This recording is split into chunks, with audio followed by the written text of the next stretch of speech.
नमस्कार भक्तों, स्वागत है आपका ज्ञानवर्धक टेल्स के एक और नए वीडियो में। भक्तों, आज हम आपको बताएंगे कि 2025 फाल्गुन मास की शुक्ल पक्ष की एकादशी, जिसे अम्ला एकादशी या आंवला एकादशी कहा जाता है, ये किस दिन मनाई जाएगी? 9 मार्च को या 10 मार्च को? क्योंकि दोनों ही दिनों एकादशी तिथि रहेगी। ऐसे में व्रत किस दिन करना उत्तम रहेगा? साथ ही क्या इस दिन भद्रा का प्रभाव रहेगा या नहीं? अम्ला एकादशी बहुत ही महत्वपूर्ण मानी जाती है। जैसा कि इसके नाम से ही स्पष्ट है, इस दिन आंवले के वृक्ष और आंवले के फल की पूजा का विशेष महत्व है। लेकिन जिनके पास आंवले का वृक्ष नहीं है, क्या वे केवल आंवले के फल से पूजा कर सकते हैं? इस एकादशी की पूजा विधि क्या है, यह सब हम आपको विस्तार से बताएंगे। एकादशी व्रत शुरू करने और पारण करने के नियम क्या हैं? इस दिन व्रत करना शुभ रहेगा या नहीं? यदि आप व्रत रखना चाहते हैं तो इसे कैसे आरंभ करें? हम आपको संपूर्ण शास्त्रीय जानकारी देंगे, जिससे आप इस एकादशी का अधिकतम पुण्य फल प्राप्त कर सकें।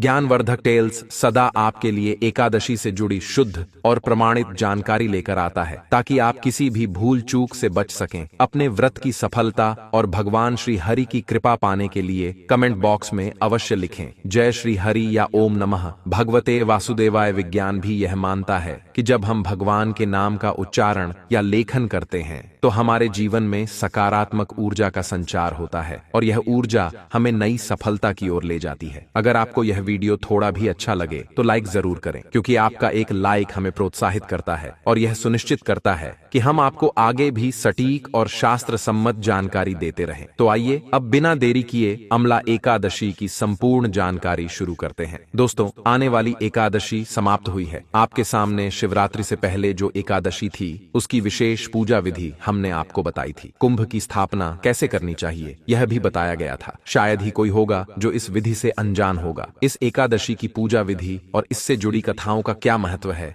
यह हम आपके लिए लेकर आए हैं। इस दिन किस प्रकार से पूजन करना चाहिए और कुंभ की स्थापना कैसे की जाती है, यह भी समझेंगे। कुंभ का अर्थ होता है घड़ा, और इसकी स्थापना विशेष रूप से की जाती है। इसके साथ ही आंवले की पूजा भी होती है। यह एकादशी बहुत फलदायी मानी जाती है। अन्य एकादशियों की तुलना में इसका महत्व और भी अधिक है, क्योंकि इस व्रत का फल 1000 गोदान के बराबर बताया गया है। यानी जितना पुण्य 1000 लोगों को दान करने से मिलता है, उतना पुण्य इस एकादशी के व्रत और पूजन से प्राप्त किया जा सकता है। अम्ला एकादशी पर विशेष रूप से आंवले की पूजा का महत्व बताया गया है। आंवले में भगवान श्री हरि और माता लक्ष्मी का वास माना जाता है। एकादशी स्वयं भगवान श्री हरि की प्रिय तिथि है और इस दिन आंवले की पूजा करने से माता लक्ष्मी और भगवान विष्णु दोनों की कृपा प्राप्त होती है। इसीलिए इस एकादशी का विशेष महत्व है। अब हम आपको बताएंगे कि यह व्रत किस विधि से करना चाहिए और किस दिन व्रत करना शुभ रहेगा। पूजा की शुरुआत किस प्रकार से करें, स्त्रियों को किस विधि से पूजन करना चाहिए और इस दिन कौन कौन सी सामग्री की आवश्यकता होती है, यह सब विस्तार से समझेंगे। अम्ला एकादशी के दिन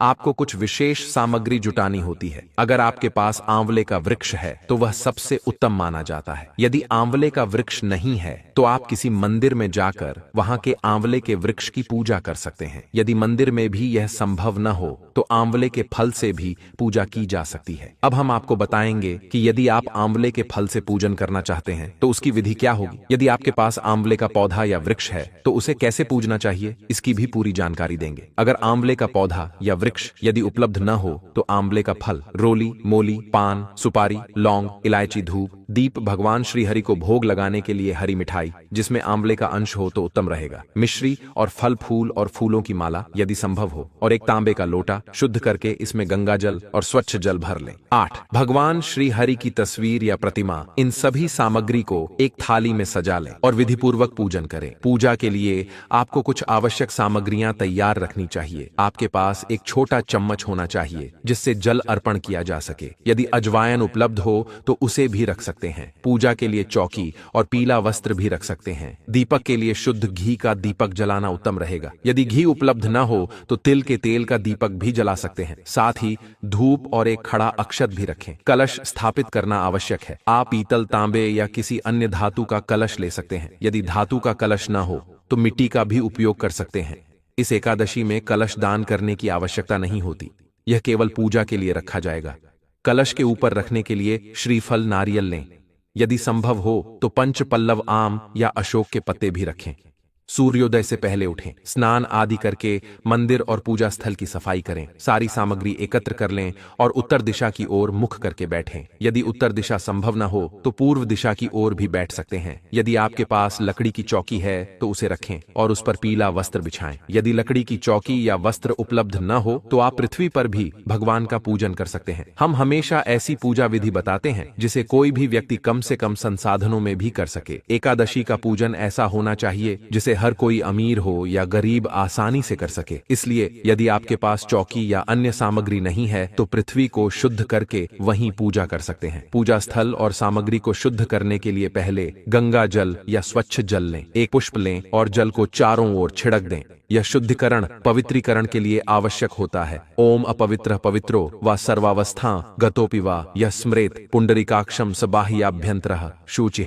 इस प्रकार से हमने पूजा स्थल, सामग्री और स्वयं को शुद्ध कर लिया है। अब भगवान को विराजमान करेंगे। यदि चौकी है तो उस पर पीला वस्त्र बिछाएं, फिर भगवान की प्रतिमा या तस्वीर रखें। यदि चौकी न हो तो पृथ्वी पर एक स्वच्छ स्थान पर भगवान को रखें। भगवान को आसन देने के लिए उस स्थान पर थोड़े से फूल अर्पित करें और भाव रखें कि भगवान इस स्थान पर विराजमान हो जाएं। फिर भगवान की तस्वीर या मूर्ति को वहां रखें और श्रद्धा पूर्वक पूजन आरंभ करें। उस स्थान पर भगवान श्री हरि नारायण को स्थापित कर दीजिए जहां आपने उनकी तस्वीर या प्रतिमा रखी है। अब उनके सीधे हाथ की ओर यानी राइट साइड में आवाले का वृक्ष रखें। यदि आपके पास आवाले का गमला या पौधा है तो उसे भगवान की तस्वीर के दाईं ओर रखें। अगर आवाले का वृक्ष बड़ा है और उसे एक स्थान से दूसरे स्थान पर ले जाना संभव नहीं है तो वहीं पर पूजन करें जहां वह वृक्ष स्थित है। इस व्रत में आवाले की विशेष महिमा होती है, इसलिए यदि वृक्ष बहुत बड़ा है तो आप वहीं पर भगवान श्री हरि की तस्वीर रखकर पूजन कर सकते हैं। जरूरी नहीं कि पूजन केवल मंदिर में ही हो। यदि वृक्ष के नीचे पूजन करना सुरक्षित हो तो वहां भी कर सकते हैं। जिन लोगों के पास आवाले का पौधा या वृक्ष नहीं है वे आवाले का फल ले सकते हैं। आंवला मिल जाए तो उत्तम होगा। इसे भगवान श्री हरि की तस्वीर के दाईं ओर रखें। जिस प्रकार से आपने भगवान को आसान दिया है उसी प्रकार से आंवले को भी स्थान दें। यह साधारण वृक्ष नहीं है बल्कि दिव्य वृक्ष माना जाता है, इसलिए इसे सम्मान पूर्वक पूजन स्थान पर रखें। स्थापना करने के बाद अब पूजन आरंभ करें। सबसे पहले अपने हाथ धो लें। इसके लिए 1 चम्मच जल अपने सीधे हाथ में लें और धीरे धीरे जल अर्पित करें। हाथ धोने के बाद 3 बार जल अंजलि दें। हर बार 1 चम्मच जल ग्रहण करें और निम्न मंत्रों का उच्चारण करें। ओम माधवाय नमः जल पी लीजिए। ओम केशवाय नमः जल ग्रहण करें। ओम नारायणाय नमः जल ग्रहण करें। इसके बाद तिलक करें और मौली बांधें। यदि परिवार के अन्य सदस्य भी पूजा में शामिल हैं तो उन्हें भी तिलक करें और मौली बांधें। संकल्प अवश्य करें। संकल्प पूजा की आवश्यक प्रक्रिया है। व्रत में पूजा बड़ी या छोटी हो सकती है, लेकिन संकल्प के बिना व्रत नहीं करना चाहिए। संकल्प करते समय सीधे हाथ में जल लें। 1 रुपए का सिक्का या अन्य दक्षिणा भी रखें और 3 बार उच्चारण करें। ओम श्री विष्णु श्री विष्णु श्री विष्णु। इसके बाद अपना नाम, गोत्र और जिस स्थान पर पूजन कर रहे हैं उसका नाम, मकान नंबर, क्षेत्र और शहर का नाम लें। फिर संकल्प करें कि मैं फाल्गुन मास की शुक्ल पक्ष अमल की एकादशी का व्रत कर रहा हूं, जिससे मुझे पुण्य, आयु और आरोग्यता की प्राप्ति हो। सुख संपत्ति प्राप्ति के लिए और परिवार में शांति व प्रेम बनाए रखने के लिए अमल की एकादशी का व्रत और आंवले का पूजन किया जाता है। श्री हरि विष्णु के पूजन के लिए संकल्प करना आवश्यक है। संकल्प में हमें 100 बार श्री विष्णु शरण का उच्चारण करते हुए अपनी प्रतिज्ञा भगवान के चरणों में अर्पित करनी होती है। संकल्प का महत्व यह है कि इसमें व्यक्ति अपनी पूरी जानकारी देता है कि वह कौन है, कहां बैठकर यह संकल्प कर रहा है और किस उद्देश्य से व्रत कर रहा है। इसे आधुनिक भाषा में समझें तो यह एक प्रकार का आध्यात्मिक डेटा एंट्री है जो हमारे पुण्य को भगवान के खाते में जोड़ देती है। जिस प्रकार किसी रिकॉर्ड को सुरक्षित रखना जरूरी होता है, उसी तरह पूजा और व्रत को फलदायी बनाने के लिए संकल्प आवश्यक होता है। पूजा छोटी या बड़ी हो सकती है, लेकिन संकल्प जरूर करना चाहिए। यदि आप केवल तिलक लगाकर, जल अर्पित करके, पुष्प और माला चढ़ाकर आरती कर रहे हैं तब भी संकल्प करें, क्योंकि यह पूजा का सबसे महत्वपूर्ण हिस्सा है। संकल्प के बाद भगवान का पूजन आरंभ करें। यदि आपने कलश स्थापित किया है तो सबसे पहले कलश पूजन करें। यदि कलश स्थापना नहीं की है तो पहले आंवले का पूजन करें और फिर भगवान श्री हरि का। कलश स्थापना अनिवार्य नहीं है, लेकिन यदि आप कर सकते हैं तो यह उत्तम रहेगा। कलश को भगवान श्री हरि के पास रखें और उसके नीचे पुष्प आसन के रूप में रखें। कलश को खाली न रखें, उसमें गंगा जल या शुद्ध जल भरें। कलश के ऊपर नारियल रखें और यदि संभव हो तो उसे लाल कपड़े में लपेटें, अन्यथा मौली बांध दें। नारियल का मुख आपकी ओर रहना चाहिए। कलश पूजन के लिए पुष्प, जल और अक्षत चढ़ाएं। 3 बार जल के छींटे दें और कलश पर तिलक करें। कलश के कंठ पर मौली बांधें और तिलक के रूप में 5 या 7 बिंदियां लगाएं। कलश पर जो श्रीफल रखा है उसे तिलक करें और पुष्प माला अर्पित करें। धूप और दीप जलाएं तथा भगवान को दिखाएं। दीपक रखने की विधि इस प्रकार है। यदि घी का दीपक जला रहे हैं तो भगवान के दाहिने सीधे हाथ की ओर रखें और यदि तेल का दीपक है तो बाईं ओर रखें। धूप को किसी भी दिशा में रख सकते हैं। यह अग्नि साक्षी देवता के रूप में पूजा का महत्वपूर्ण हिस्सा होता है। कलश का पूजन करते समय धूप और दीप दिखाएं। नैवेद्य के रूप में मिश्री या कोई भी फल अर्पित करें। इसके बाद पुष्प से जल के छींटे दें जिससे पूजन संपूर्ण हो जाए। यह एक सरल विधि से कलश पूजन करने की प्रक्रिया है। अब आंवले के वृक्ष का पूजन करें। आंवले के देवता को स्मरण करें और उनका ध्यान करें। उनका मंत्र है ओम धात्री नमः, ओम धात्री नमः, ओम धात्री नमः। इस मंत्र का उच्चारण करते हुए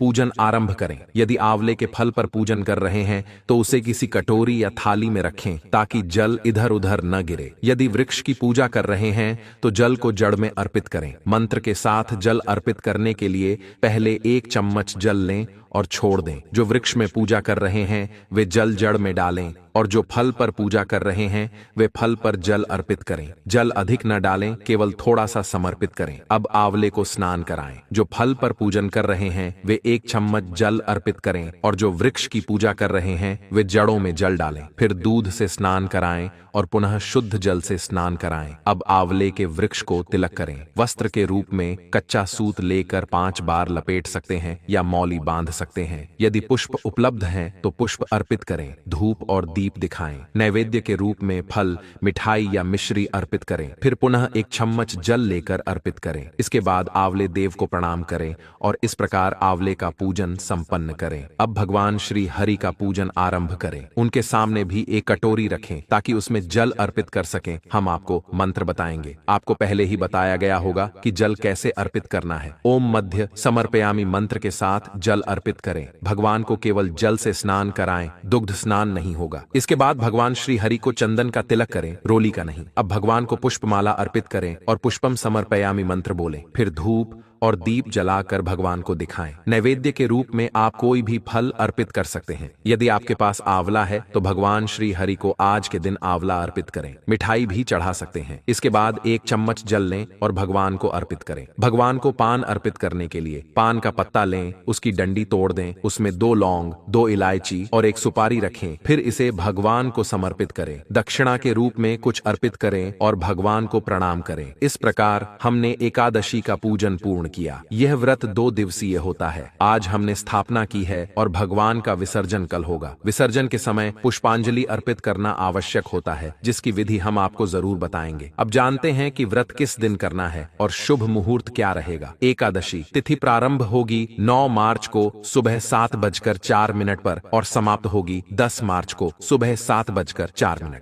चूंकि 10 मार्च को सूर्योदय के समय एकादशी तिथि होगी, इसलिए 10 मार्च को अमल की एकादशी व्रत करना उत्तम रहेगा। जो लोग दशमी को व्रत करना चाहते हैं वे 9 मार्च को भी कर सकते हैं। शुभ मुहूर्त प्रातः 7:35 से 9:15 तक उत्तम समय है। इसके अलावा 9:15 से शाम 7:35 तक उत्तम समय है। 11 बजे तक भी पूजन कर सकते हैं। पारण व्रत खोलने का समय एकादशी का पारण 11 मार्च को प्रातः 6:38 से 8:01 तक करना उत्तम रहेगा। 8:01 के बाद द्वादशी समाप्त हो जाएगी, इसलिए त्रयोदशी में पारण करना शुभ नहीं होता। यह थी अमल की एकादशी व्रत की संपूर्ण जानकारी। आपको यह जानकारी कैसी लगी कृपया कमेंट बॉक्स में जरूर बताएं। इसी प्रकार की ज्ञानवर्धक जानकारी प्राप्त करने के लिए ज्ञानवर्धक टेल्स को सब्सक्राइब करें ताकि आपको हमारी नई वीडियो के नोटिफिकेशन मिलते रहे। कमेंट बॉक्स में सबसे पहले लिखें जय हरि विष्णु, जय माता लक्ष्मी। वीडियो के अंत तक बने रहने के लिए आप सभी का धन्यवाद। जल्द मिलते हैं एक नई जानकारी के साथ।